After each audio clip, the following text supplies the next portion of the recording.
sneaking up on Eddie and Brian. They don't know I'm videoing them. If it's a 1 millimeter gap, they're talking shop. You take 1 turn. If you didn't know, Brian's a world genius, mad scientist. Half millimeters, And these are all the parts he has over here that he's created at his booth. So we're gonna go around.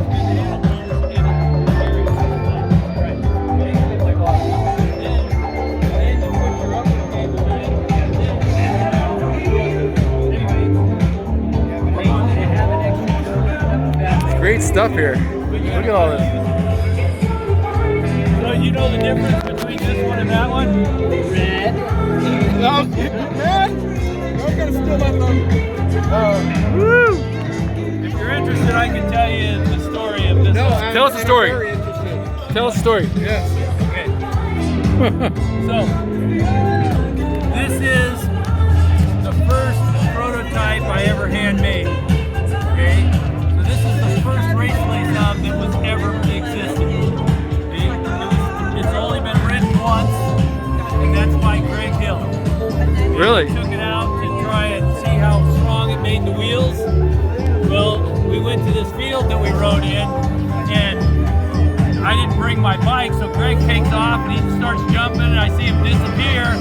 He comes back about 20 minutes later, and the wheel's bent. And I'm like, what the hell? This is supposed to be strong. And he's like, dude, you don't realize how hard I landed. I'm like, dude, you have no idea. Shouldn't be here, yeah. Yeah, so I go back to the shop, and I put a new rim on it, but this time I bring out my spoke tensiometer and I make sure every spoke is the exact same tension. I make this thing perfect. Right. Well, I go knocking on Greg Hill's window at 2 o'clock in the morning. Greg, hey, I got the wheel laced up. He's like, get the hell out of here. It's 2 o'clock in the morning. So I said, no, come out. You got to test this thing for me. He's like, we'll do it tomorrow. I said, no, do it tonight. Finally, I talk him into coming outside. Yeah. Well, he's not too happy because I just woke him up at 2 o'clock in the morning. Sure. Now he's got to ride his bike. Sure. So he takes it, and he was sponsored. Well, I'm not going to say who sponsored it. So anyway, he's jumping off the curb. He's going about this high and landed sideways. Trying to bend it. He wants to go back to sleep. He's like, I'll bend this sucker. So anyway. And Greg Hill weighs like what, 220 back in the muscle? Oh no, he's not. No. Greg's big, but he wasn't. No, he's not that short. But I mean, I was on a starting gate with him once at a Cow Palace race, and for I was 17 expert, and he was on the gate. And he was like 2 of me.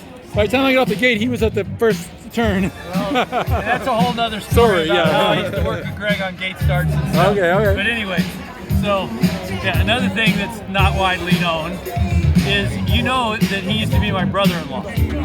I did know that. He married my sister. Weren't you all on Family Feud together? Some of you guys? Greg wasn't. Greg was, my but your sister was. Yeah, and also you know that Stu married Greg's sister. Right. Yeah. It's like all in the family. Yeah.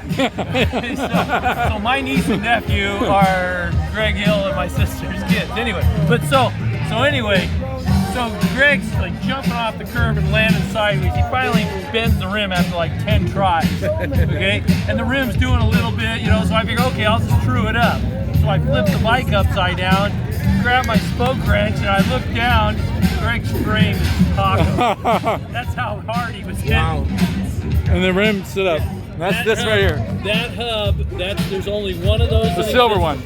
Yeah, this is a production one.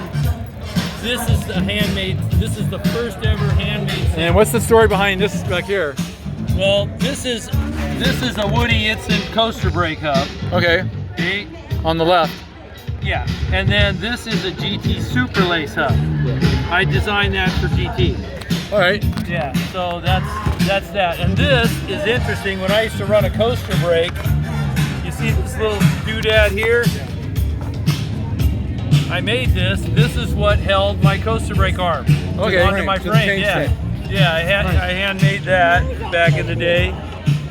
And I don't know if you remember when we went to Sweden, we were still running, standard, goosenecks that went into forks. Yeah. Okay, well, I made a little collar to You were talking about, you said you had this invention that was going to revolutionize freestyle, and you didn't tell me much about it, but you were excited, you know, and then it came out, and so tell us more about this spin tech and all that stuff, how you did the SS gyro and how you reversed the name. This is the first ever concept gyro. Okay. Okay. And the interesting thing is I put this on my GT because I was sponsored by GT. Yeah. I went to Richard Long. Yeah. And I showed it to Richard. Yeah. And Richard's response was, "You don't expect me to put that ugly thing on my bikes, do you?" Really? I tried explaining, no, it's going to be stamped steel. It's going to be this nice, sexy little deal. This is a prototype. You're like, prototype. Yeah. And so then Terry Heller at Seattle Bike Supply, he ends up hooking me up with Odyssey. And then these here, there's only 2 of these in existence. This is, I handmade these samples for Odyssey. I gave one to Odyssey and I kept one. Okay, so there's only 2 of those in existence. Notice that the ears are different on it. Okay. Yeah. Yeah. This is. Notice that the adjusting barrels don't screw into the upper and lower plate. The adjusting barrels are in those little tiny. Yeah. Anyway, totally different. This. So what was the deal with? It was the gyro, and then you spelled it backwards to make your own brand. Like, what happened there? Well, that's a whole nother story. But gyro. Ridge is gyro spelled backwards, since I was the original inventor of the gyro. Yeah. But these, I made 10 of these. There's only 10 of these in existence. They're gold-plated Ridges. They were made for Dave Mira. Okay, one of them is on Dave Mira's gold-plated bike. Yeah. Okay, and I still have 7 of them of these. Wow. This is something that you're probably the first person who's ever going to put this on social media. Okay. Unless you work for me, nobody else knows these exist. Okay, I can cut that out. Well, you can cut out whatever you want. Okay. This is called an Ridge 48. It's hard to see in the glare. Notice they're here. Yeah.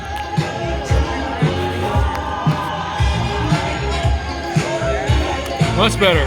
Yeah. So this is the first time you guys are going to see this from Brian Scrua. Are you guys realizing how special a video this is? The history of the gyro and a lot of this stuff is amazing. This is a handmade sample. The idea of it is 48 millimeters, so it would fit over the larger headsets. Okay? There are no sharp edges on it. Notice the nylon bumpers. They actually retain your cable, and they keep you from banging your knees up. Yeah, I hate that. Okay.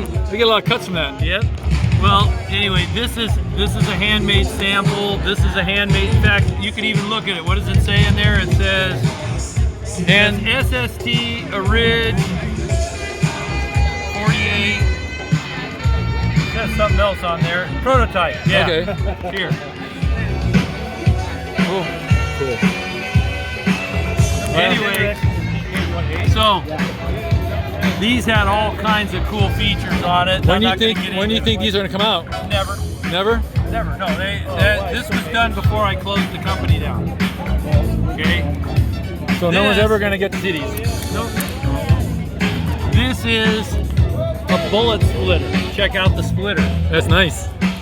And notice there's no adjusting barrel in the top. Yeah. All the adjustment is internal on it. And here it's inside. Yeah, wow.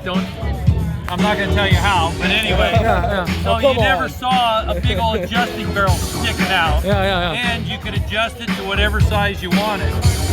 Can you tell us how it does it? Is it automatic or is there something that you turn there? Magic. It's magic. That's what I thought. Okay, I'm gonna end this now. But thank you, Brian, for your time. Thank you for sharing your stories with me. And you guys, wow, this is amazing stuff. It's Radical Workout and Brian Scrua. Thank you.